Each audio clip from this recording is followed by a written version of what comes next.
তোমাকে জিজ্ঞেস করে তুমি আমার কথা বলে দিবি যে মোনা ম্যাডাম ছুটি দিয়েছিল, এটা আমার উপর ছাড়ো, তোমাকে নিয়ে ভাবতে হবে না।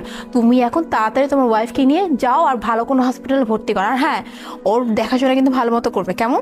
ম্যাডাম আপনাদের যে কি কইয়া ধন্যবাদ দেবো আমি ভাষা খুঁজে পাইতাছি না ম্যাডাম। আরে বাবা, এখন এত কথা বলার সময় না, তোমার ওয়াইফকে এখন হসপিটালে নিয়ে যেতে হবে, তাই সময় নষ্ট না করে এখন ওকে নিয়ে যাও যাও। আচ্ছা ম্যাডাম, চলো চলো চলো চলো। স্যার চলুন। কি ব্যাপার? আপন কই? স্যার ওকে তো আমি ছুটি দিয়ে দিছি, ও স্যার ওর ওয়াইফকে নিয়ে গ্রামে গেছে। ছুটি দিয়ে দিচ্ছেন মানে কিছু বুঝলাম না। আর তাছাড়াও আমি তো ওকে স্যালারিও দিই নাই, ও চলে গেল কিভাবে? জি স্যার, ছুটিটা আমিই দিয়েছি। আর স্যার ও যে স্যালারি পেতো ওই স্যালারিটাও আমি দিয়েছি, স্যালারিটা দিয়ে ওকে আমি বলছি যে তোমার ছুটি, তুমি তোমার ওয়াইফকে নিয়ে চলে যাও। স্যার আপনি টাকা দিচ্ছেন মানে?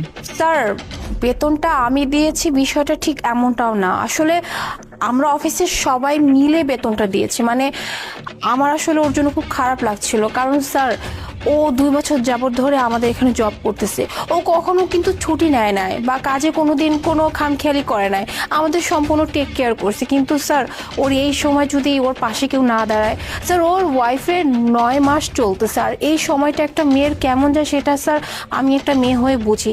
তাই স্যার আসলে ওর কষ্টটা আমি দেখতে পাচ্ছিলাম না, আর এর জন্যই আমি অফিসের সবার সাথে মানে আমার কলিগের সাথে কথা বললাম, তখন আমরা সবাই মিলে যে যতটুকু পারছি ওকে হেল্প করছি, আর ওই টাকাটা দিয়ে বলছে যে তোমাকে ছুটি দিয়ে দিলাম, তুমি তোমার ওয়াইফকে নিয়ে এখনই যাও, গিয়ে ওকে হসপিটালে ভর্তি করো। স্যার ওর ওয়াইফের ডেলিভারিটা হওয়াটা খুব জরুরি স্যার, এর জন্য আমি ছুটি দিছি। Sir I am really sorry যে আমি এই কাজটা করেছি। স্যার প্লিজ আপনি এই ব্যাপারটা নিয়ে রাগ করবেন না। না, রাগ করব না, বরঞ্চ আমি খুশি হয়েছি। ঠিক কাজ করছেন। অ্যাকচুয়ালি যেই কাজটা আমার করার কথা ছিল বা যেই দায়িত্ব আমার পালন করার কথা ছিল সেটা আমি করতে পারি নাই, আপনারা করে দিচ্ছেন।